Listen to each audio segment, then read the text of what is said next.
Hi everyone.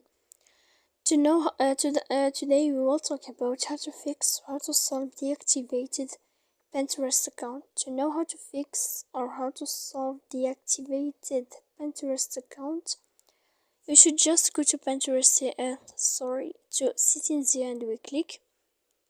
After that, in this page, you will go to apps, default apps, app settings. When you will see this list, you will go down to find the application of Pinterest and you will enter. Then in this page here you will go to click for stop. When you will end this, you will enter to storage. After that you will click clear cache. Then you will go to click clear data. And when you will end all this stuff, as you see here, you can turn off your phone. So please don't forget to support us by like and subscribe. See you next time in another video.